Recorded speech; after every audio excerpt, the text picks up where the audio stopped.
Sunday school మొదలు పెట్టుకోకముందు ప్రార్థన చేసుకుందాం. పిల్లలు చేతులు జోడించండి, కళ్ళు మూసుకోండి, తలలు వంచండి. ప్రేమ గల ప్రభువా, ఈరోజు మాకు ఇచ్చినందుకు వందనాలు తండ్రి. మరి ప్రభువా, ఈరోజు మరొకసారి మమ్మల్ని సండే స్కూల్లో మీరు మమ్మల్ని నడిపించండి, సహాయం చేయండి, మాతో మాట్లాడండి. మీరు ఏదైతే నేర్పిస్తారో దాని ప్రకారంగా జీవించడానికి సహాయం చేయండి. యేసయ్య అతి పరిశుద్ధ నామములో అడిగి వేడుకుంటున్నాం తండ్రి, ఆమేన్. పిల్లలు, మనకి ఏదైనా మంచి జరిగినప్పుడు మనం చాలా సంతోషిస్తాము. అదే సమయంలో ఏదైనా కీడు జరిగితే ఏమవుతుంది? కోప్పడతాము, బాధగా ఉంటాము. నాకే ఎందుకు జరుగుతుంది ఇలాగా అని కొన్నిసార్లు దేవుణ్ణి కూడా ప్రశ్నిస్తాము. కానీ ఈరోజు మన పాట ద్వారా మనము ఎల్లప్పుడూ ఏం చేయాలో నేర్చుకుందాము. మీరు జాగ్రత్తగా వినండి.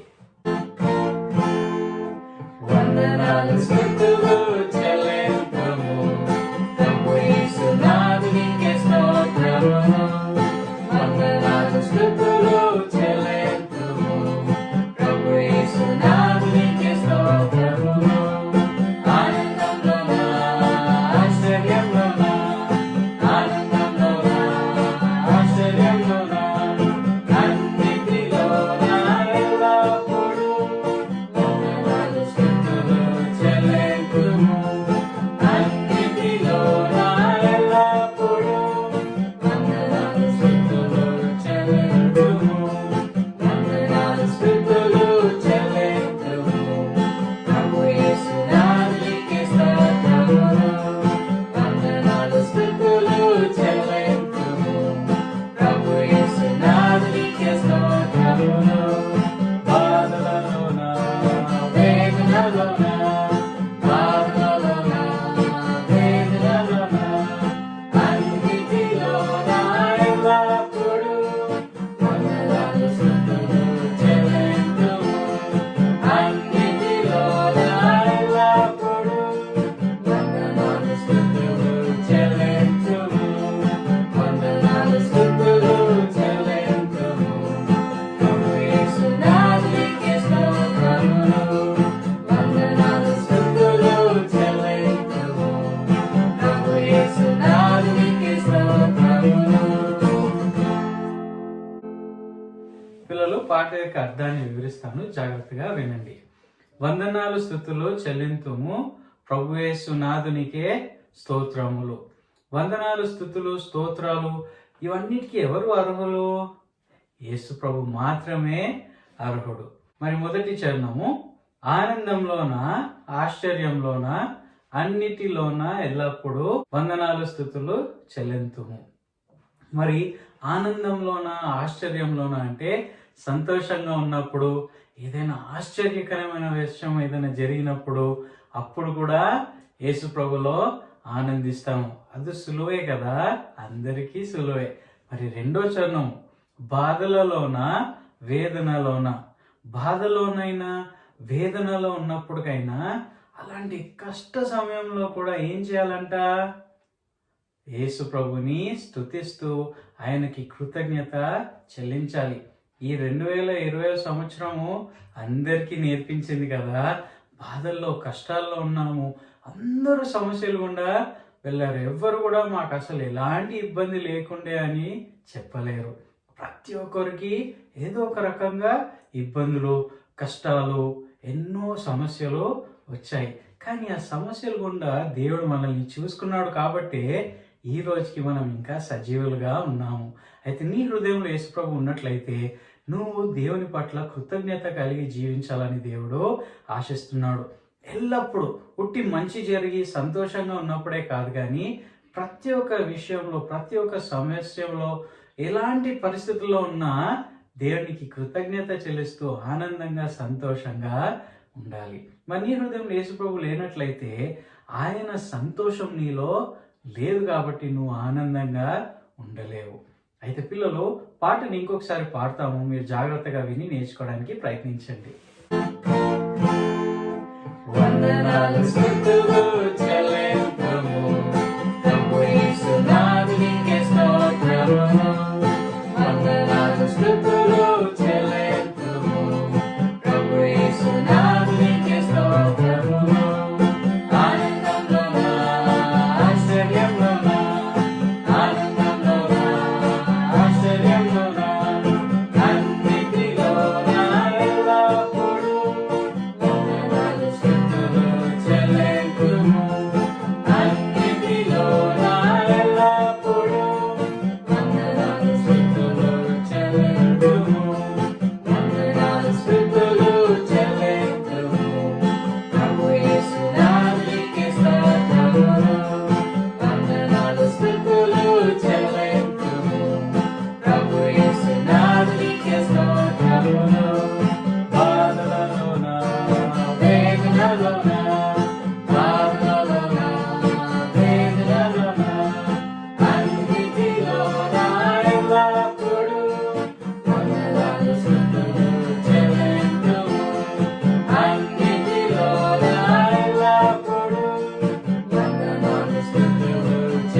నాకు కష్టం అంటే ఏంటో తెలీదు, నేను ఎప్పుడు బాధపడలేదని చెప్పగలరా?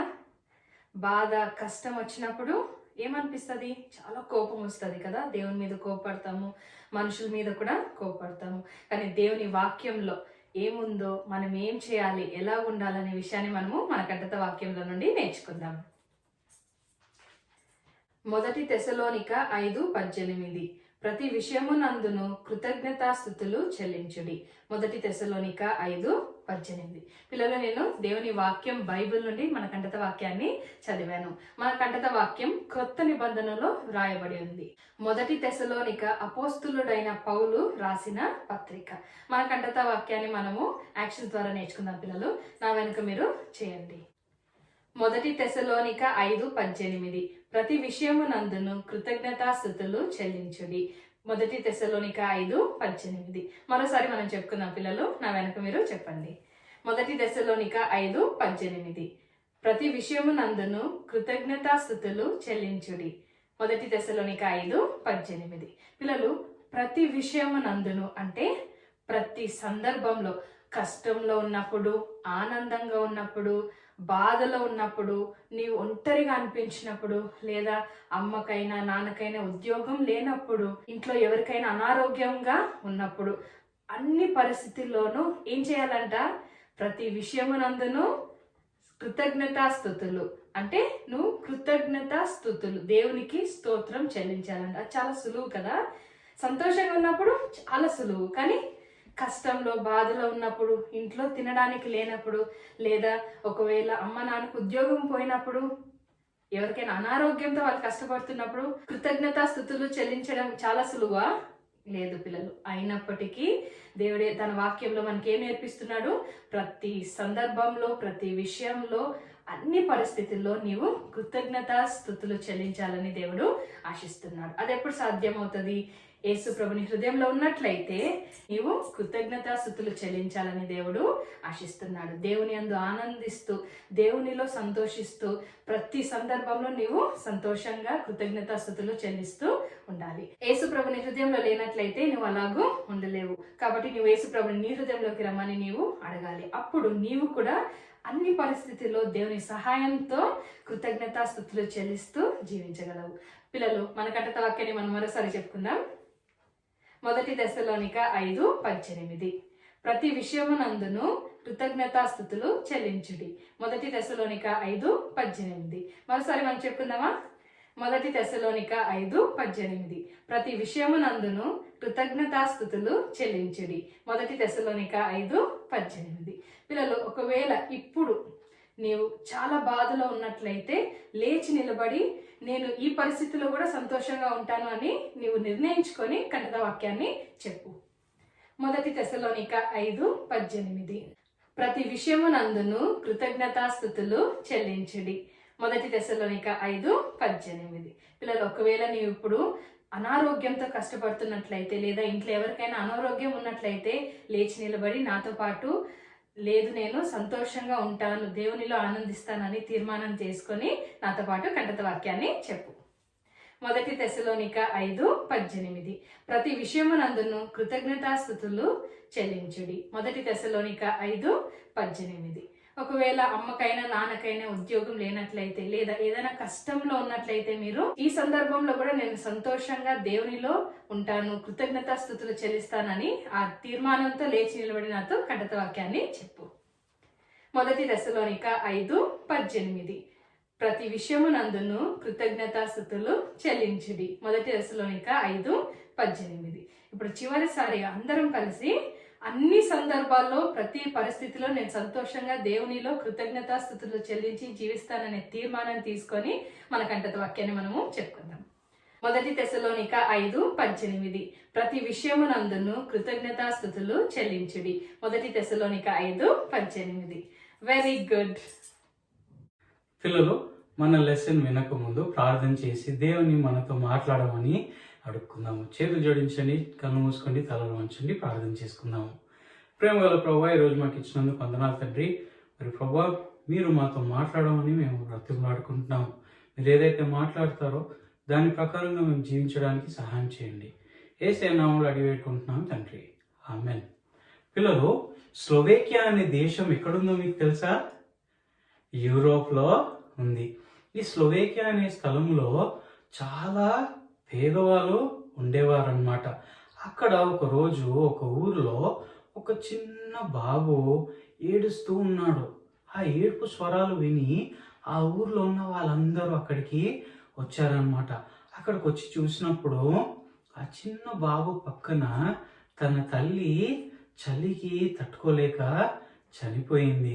ఈ బాబునేమో మెచ్చగా ఉంచి బ్రతికించుకుందనమాట. అయితే ఆ ఊరు వాళ్ళందరూ వచ్చి, అయ్యో ఇంత చిన్న బాబు, కొన్ని నెలలు బిడ్డ, తన తల్లి చనిపోయింది అని ఆ ఊరు వాళ్ళందరూ చాలా బాధపడ్డారనమాట. అయ్యో ఇప్పుడు ఎలాగా ఈ బాబుని ఎవరు చూసుకుంటారు, అయ్యో చాలా విచారమైన పరిస్థితి కదా అని అందరూ బాధపడుతూ ఉన్నారు. కానీ ఆ బాబుకి ఒక మంచి విషయం జరిగింది. ఏమైందంటే ఆ ఊరి యొక్క మేయర్ తన భార్య, నేను ఈ బాబుని పెంచుకుంటాను, నేను చూసుకుంటాను, ఆయనకి ఏమైతే అవసరమో అవన్నీ నేను సమకూరుస్తాను అని తనతో పాటు అబ్బాయిని తీసుకెళ్ళిపోయి ఆ బాబుకి మార్టింకో అని పేరు పెట్టిందనమాట. అయితే ఈ మార్టింకో బాబు వాళ్ళ ఇంట్లోనే ఎక్కడైతే మంట వేసి ఇల్లంతని మెచ్చగా ఉంచడానికి ఒక స్థలం ఉంటదన్నమాట. అయితే అక్కడ ఆ బాబు యొక్క క్రేడులు పెట్టి ఆయన అక్కడ ఎదుగుతూ ఉన్నాడు.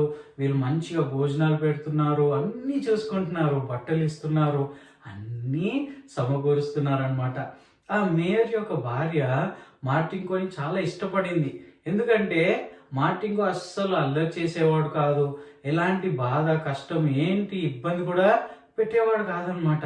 అయితే మార్టింకో అలాగలాగా పెరుగుతున్న కొద్దీ 5 సంవత్సరాల వయసు వచ్చేసరికి మార్టింకోని ఎవరైతే తీసుకొని వచ్చారో ఆ మేయర్ భార్య, తనకి అనారోగ్యం వచ్చి చనిపోయినప్పుడు మార్టింకో, అయ్యో నన్ను ఎంతో ప్రేమించేది ఈ అమ్మగారు, నన్ను ఎంతో బాగా చూసుకునేది, నాకు భోజనాలు పెట్టేది, అన్నీ చూసుకునేది, ఇప్పుడేమో ఈమె చనిపోయింది అని చాలా బాధపడి ఉంటాడు కదా. కానీ మార్టింకోని ఆమె చనిపోయినంత మాత్రాన ఆమె అబ్బాయిని తీసుకొని వెళ్ళి బయట పెట్టేయలేదన్నమాట. ఏం చేశారంటే ఆ మేయర్ ఏం చేశాడు, ఆయనకి చదువులైనా, ఆయనకు భోజనాలైనా, బట్టలైనా అవన్నీ యథావిధిగా ఇస్తూనే ఉన్నాడు. అయితే మార్టింకో కొంచెం పెద్దగా అయిన తర్వాత ఆయనని దగ్గరలో ఉన్న ఒక షెపర్డ్, ఓల్డ్ ఆండ్రేజ్, ఆయన పేరు ఆండ్రేజ్ అన్నమాట, ఆయన దగ్గరికి పంపించి ఆయన వచ్చే జంతువులన్నిటిని చూసుకోవడానికి మార్టింకోని ఆయనకి అప్పచెప్పేశారు. అయితే ఆ ఆండ్రేజ్ కి ఒక మంచి కుక్క ఉండేదన్నమాట. కుక్క పేరు డంగస్. అయితే ఈ డంగస్ అనే కుక్క మార్టింకోతోనే ఉండేది. అయితే డంగస్ కి కూడా ఆ జంతువులన్నిటినీ చూసుకోవడం చాలా చాలా ఇష్టంగా ఉన్నింది. ఆయన ఆ జంతువులతోని సమయం గడిపినప్పుడల్లా ఎంతో ఆనందంగా ఉండేవాడు. ఆ జంతువులకి కూడా ఆయన అంటే చాలా ఇష్టము. ఈ ఊరంతటికి ఒకే ఒక షెపర్డ్ ఉండేవాడు అనమాట. అయితే మార్టింకో ఇంకా ఆండ్రేజ్ ఇద్దరు కలిసి ఆ కుక్కతో పాటు జంతువులన్నిటినీ చూసుకునేవారు. అయితే మార్టింకో ఈ జంతువులన్నిటినీ అడవిలోకి తీసుకొని వెళ్ళి అక్కడ వాటికి భోజనాలు పెట్టడము అవన్నిటినీ చూసుకునేవాడు అనమాట. అయితే అవన్నీ తింటున్నప్పుడు మార్టింకో ఈ ఎండను చూసి, అబ్బా ఈ ఎండ ప్రతిరోజు వస్తుంది, ప్రతిరోజు వెళ్ళిపోతుంది, ఈ ఎండను ఎవరు రమ్మని చెప్తున్నారు, ఎవరు వెళ్ళమని చెప్తున్నారు, ఈ చెట్లన్నిటిని ఇంత పచ్చిగా ఎవరు చేశారు, వీటన్నిటిని చూస్తే వీటన్నిటి వెనకాల ఎవరో చాలా జ్ఞానవంతుడైన యజమానుడు ఉన్నాడు అని అనుకున్నాడు. అయితే మార్టింకోకి ఇంకొక ఆలోచన వచ్చింది. ఇవన్నిటిని ఇంత బాగా చేశాడంటే ఆయన ఎంత మంచోడు, వీటన్నిటిని ఇంత అద్భుతంగా తయారు చేశాడు కదా, బహుశా ఇది దేవుడే. ఈ దేవుడి గురించి నేను విన్నాను. కొంతమంది ఊర్లో ఏమంటారంటే ఎవరైనా చనిపోయినప్పుడు ప్రభు అయిన దేవుడు మేలు చేశాడు, ఆ కష్టం నుంచి ఆయనను తప్పించి ఆయనతో పాటు తీసుకెళ్ళిపోయాడు అని వినేవాడు అనమాట. అయితే ఆయన అనుకున్నాడు, ఆహా దేవుడే ఎవరైనా కష్టపడుతున్నట్లయితే వాళ్ళని ఆయనతో తీసుకెళ్ళిపోతాడు అని ఆయన ఊహకి ఏదైతే అర్థమైందో అదే అనుకున్నాడు. అయితే ఆయన మనసులో ఒక ప్రార్థన చేశాడనమాట. దేవుడా, నువ్వు ఎక్కడున్నావో నాకు తెలీదు, కానీ నువ్వు నా మాట వింటున్నట్లయితే నా గురించి కూడా గుర్తు పెట్టుకో, నాకు మంచి చేస్తున్నందుకు వందనాలు అని చెప్పాడనమాట. అయితే ఈ జంతువులన్నిటినీ ఆయన బాగా చూసుకుంటూ ఆయన ప్రతిరోజు కష్టపడేవాడు, చాలా బాగా పనిచేసేవాడు. ఆ ఊర్లో ఉన్న వాళ్ళందరికీ మార్టింకో అంటే చాలా ఇష్టము. మార్టింకో చాలా మంచి అబ్బాయి, ఎంతో శ్రద్ధగా పని చేస్తాడు అని వాళ్ళు అనుకునేవారు. అయితే 1 సంవత్సరం గడిచిన తర్వాత ఆండ్రేజ్ చనిపోయాడు. ముసలైన అనారోగ్యంతో చనిపోయాడు అనమాట. అయితే మార్టింకో చాలా బాధేసింది. అరే, నేనేమో మేయర్ గారి భార్య నన్ను ఎంతో బాగా చూసుకుంటా ఉన్నింది, తను నన్ను విడిచిపెట్టి వెళ్ళిపోయింది. ఇప్పుడేమో ఈ ఆండ్రేజ్ నాతో ఎంతో మంచిగా అన్ని పనులన్నీ నేర్పించాడు, నేను మంచిగా నేర్చుకొని చేస్తున్నాను, కానీ ఇప్పుడు ఆయన కూడా చనిపోయాడు. ఎలాగా, నాకే ఎందుకు ఇలా జరుగుతుంది, అన్ని నాకే వ్యతిరేకంగా జరుగుతుంది అని బాధపడేవాడు. కానీ ఆ ఆండ్రేజ్ ఏం చేశాడంటే తన ఇల్లుని మార్టింకోకి ఇచ్చేయమని చెప్పాడు చనిపోక ముందు. అయితే ఇప్పుడేమో తను ఆండ్రేజ్ ఇంట్లో ఉంటున్నాడు, కానీ ఆ ఇల్లుని సరిగ్గా చూసుకోవట్లేదు. ఆ ఇంట్లో అంతా బూజొచ్చేసింది, కిటికీలు విరిగిపోయాయి, ఇల్లు కూలిపోయే పరిస్థితికి వచ్చింది. ఇంకా మార్టింకో ఏమో నేనే పని చేయను, నాకు అస్సలు నచ్చట్లేదు, సంతోషంగా ఉండలేకపోతున్నాను అని చెప్పి ఒక మూలకి కూర్చున్నాడు అనమాట. అప్పుడే ఒక చిన్న పక్షి వచ్చింది. ఆ పక్షి వచ్చి తను ఎక్కడైతే తన గూడుని కట్టుకుందో అది ఏం చేసిందంటే అక్కడున్న చెత్త అంతటిని తీసేసి శుభ్రంగా చేసుకొని తన గూడుని ఇంకా మంచిగా బలపరుస్తూ కడుతుందన్నమాట.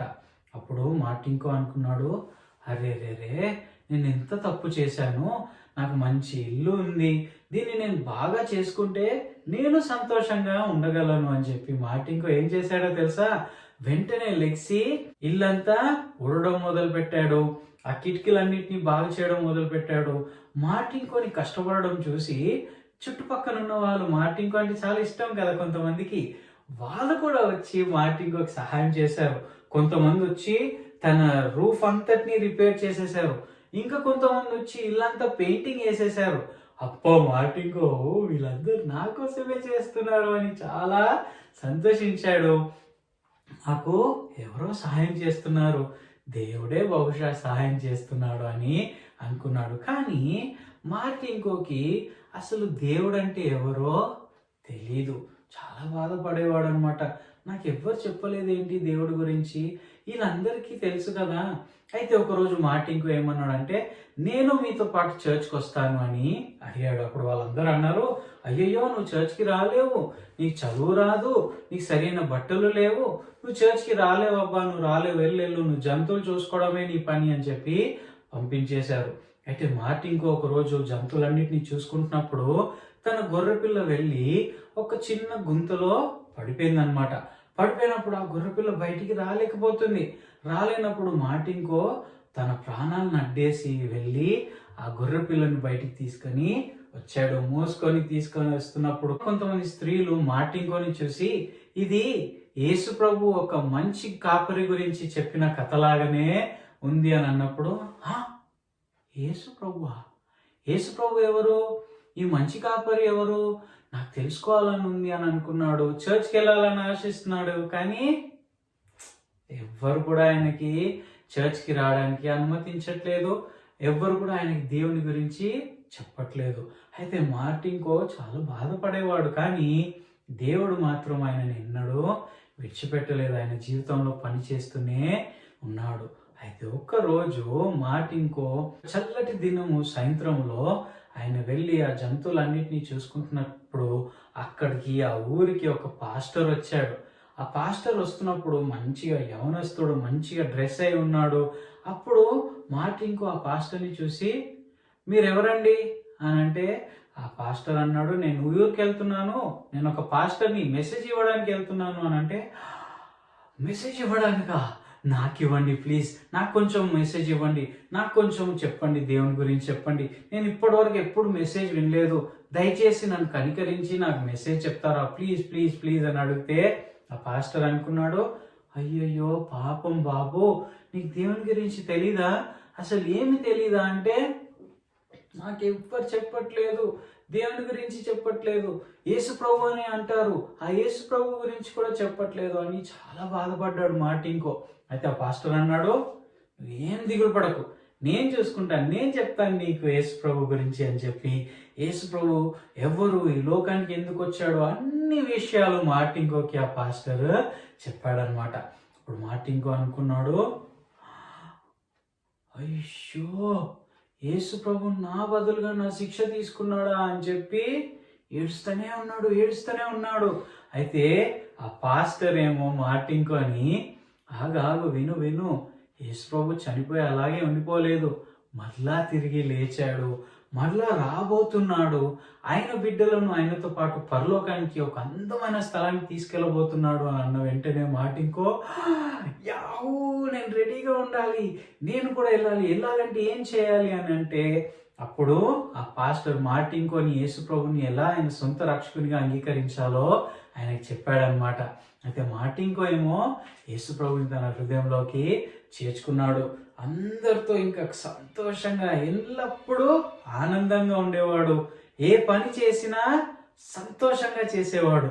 అయితే మార్టిన్కోకి ఒక చాలా ప్రాముఖ్యమైన విషయము జరిగిందనమాట ఆయన జీవితంలో.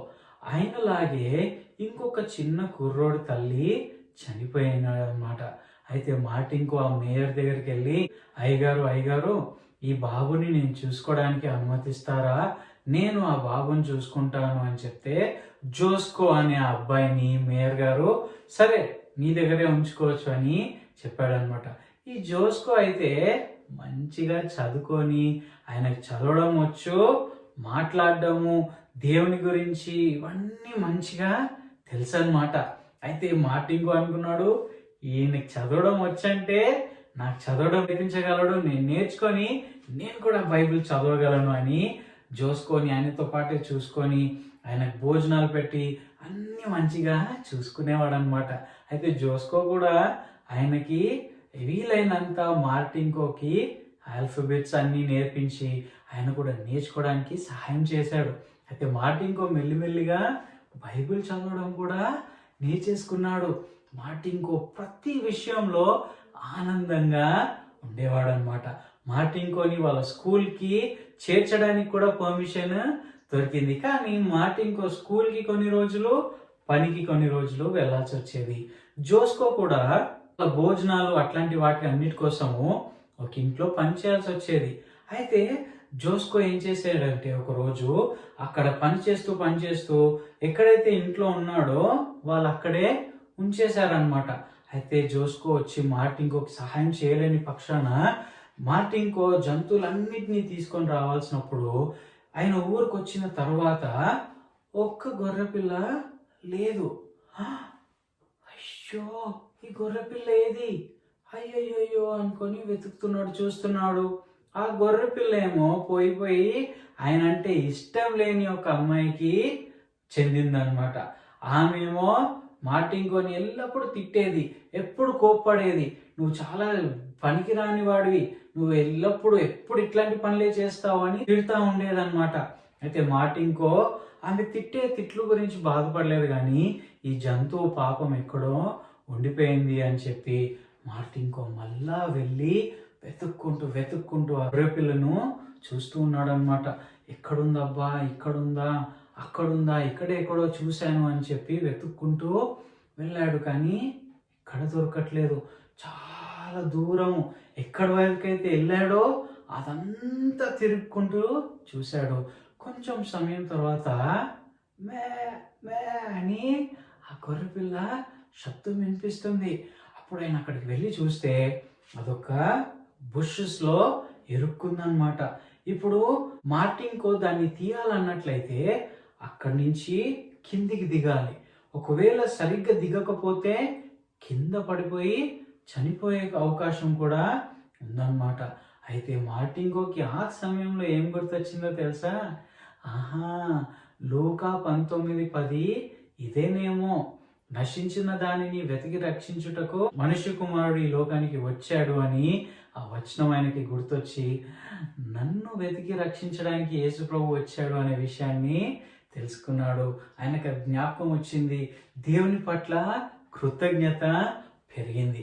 అయితే మార్టిన్కు అక్కడి నుంచి దిగి ఆ గొర్రె పిల్లని ఎలా ఒకలాగా కాపాడాలి అని దిగి ఆ గొర్రె పిల్ల దగ్గరికి వెళ్ళేసరికి ఆయన చేయి జారి పడిపోయాడు అనమాట. రాత్రి సమయం వల్ల మార్టిన్కోకి ఏమీ కనిపించలేదు.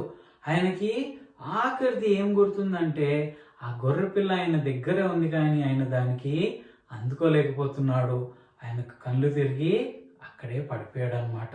అయితే పొద్దునే ఎండొచ్చింది వెంటనే ఆయన ముఖం దగ్గర ఏదో వాసన చూస్తున్నట్టు వస్తుంది. ఏంటబ్బా అని చూస్తే ఎవరు, ఆయన కుక్క వచ్చింది అక్కడికి. ఆయన కుక్క పిల్ల వచ్చి వాసన చూస్తూ, అమ్మా నువ్వు ఇక్కడున్నావా అని ఆ కుక్క కూడా చాలా సంతోషిస్తుంది. అయితే మార్టిన్కో లెగ్సి ఆ కుక్క పిల్లని ముద్దాడి చూస్తే కొంతమంది ఊరు వాళ్ళు కూడా వచ్చి మార్టిన్కోని తీసుకొని ఆ గొర్రె పిల్లని కూడా తీసుకొని వెళ్ళారనమాట.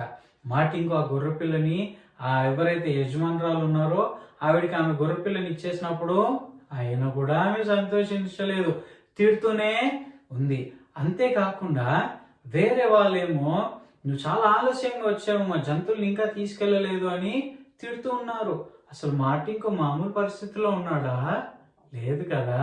ఆయన ప్రాణాలు పోగొట్టుకునే అంత అపాయంలో నుంచి తప్పించుకొని వచ్చాడు.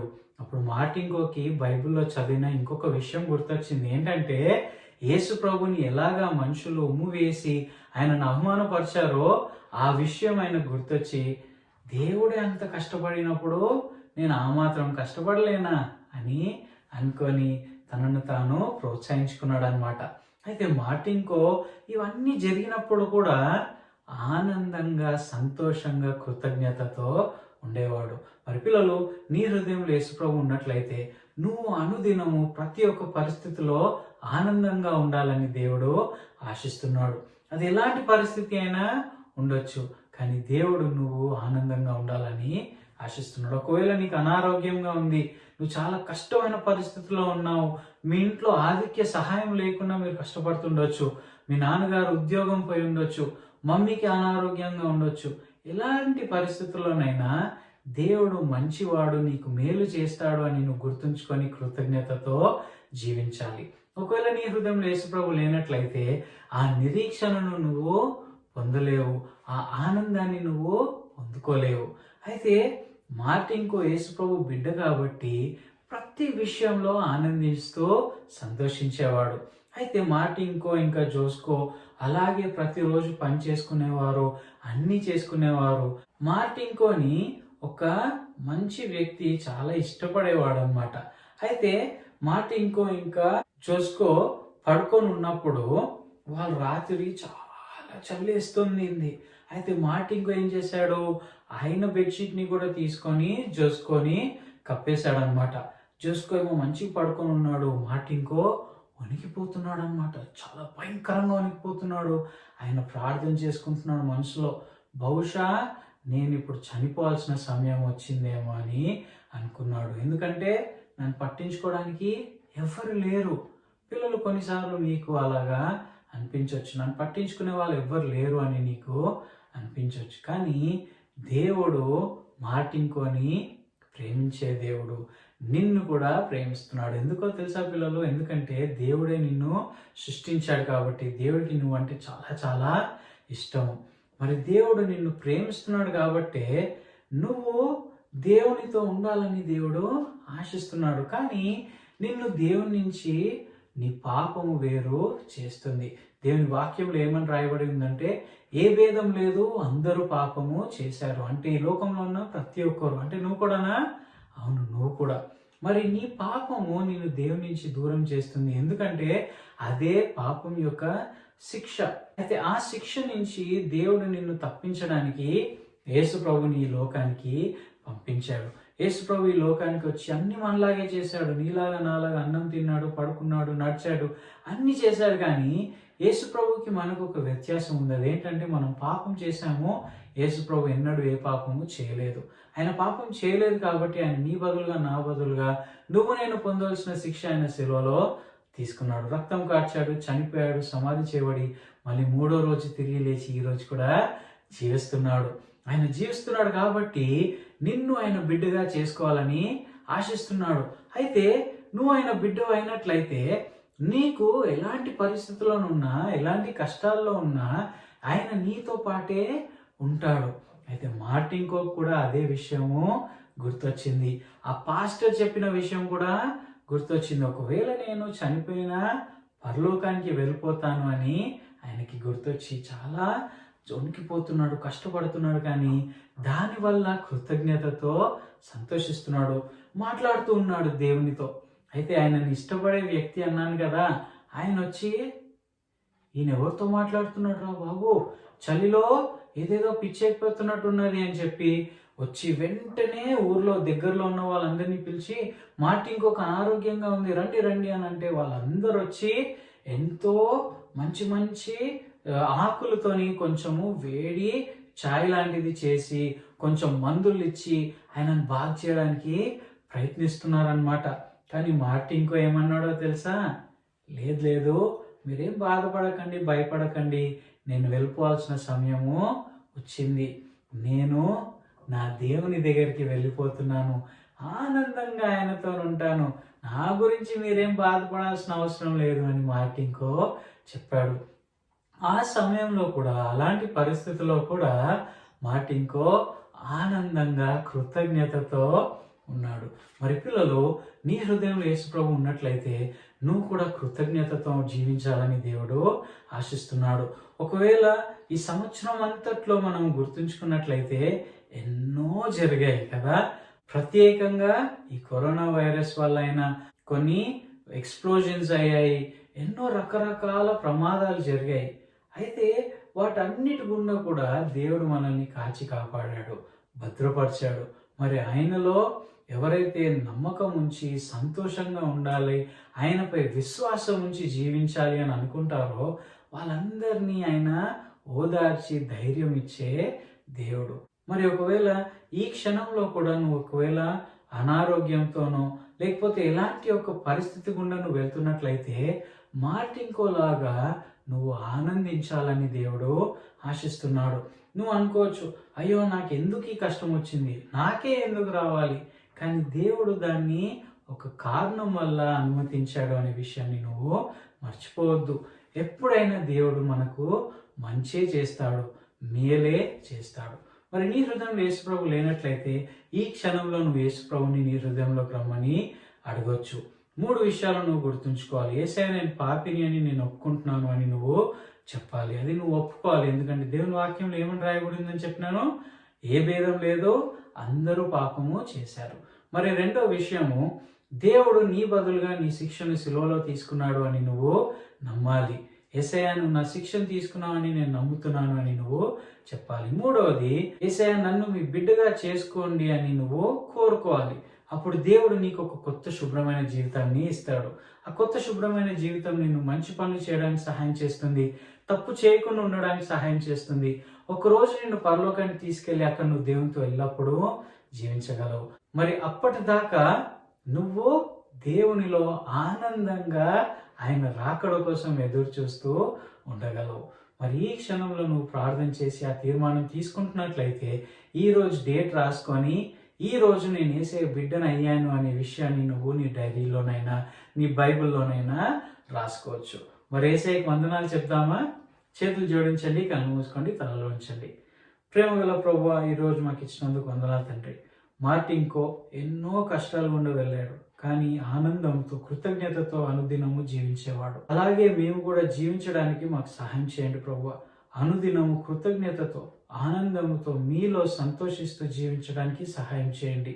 గత సంవత్సరం అంతట్లో మీరు మాకు తోడున్నందుకు వందనాలు. వచ్చే సంవత్సరంలో కూడా మీరు మాకు తోడుంటారని నమ్ముతూ యేసయ్య అతి పరిశుద్ధ నామములో అడిగి వేడుకుంటున్నాం తండ్రి, ఆమేన్. పిల్లలు, కృతజ్ఞత కలిగి జీవించాలని నేర్చుకున్నాం కదా. మరి పిల్లలు, గత సంవత్సరం అంతా ఎన్నో కష్టాలు ఉన్న మనము వెళ్ళాము. మరి కానీ ఈ నెల వరకు దేవుడు మనల్ని నమ్మకంగా నడిపించాడు. ఎన్నో విషయాలు మనం దేవునికి కృతజ్ఞత చెల్లించాల్సినవి ఉన్నాయి. మరి పిల్లలు మార్టింకోలాగా మనం కూడా అనుదినము కృతజ్ఞతతో జీవించాలని దేవుడు ఆశిస్తున్నాడు. కాబట్టి మీరు కూడా ప్రతి విషయంలో కృతజ్ఞతతో జీవిస్తూ ఈ వచ్చే సంవత్సరం అంతట్లో కూడా దేవుని మంచితనాన్ని గుర్తు చేసుకొని మీరు జీవిస్తారని ఆశిస్తున్నాము. మరి పిల్లలు యేసయ్యకి వందనాలు చెప్పి మన సండే స్కూల్ని ముగించుకుందాము. చేతులు జోడించండి, కళ్ళు మూసుకోండి, ప్రార్థన చేసుకుందాము. ప్రేమగల ప్రభువా, ఈరోజు మాకు ఇచ్చినందుకు వందనాలు తండ్రి. ఎన్నో మేలు చేసిన దేవుడవి, మాకు ఈ సంవత్సరం అంతట్లో మాకు తోడున్నందుకు వందనాలు ప్రభువా.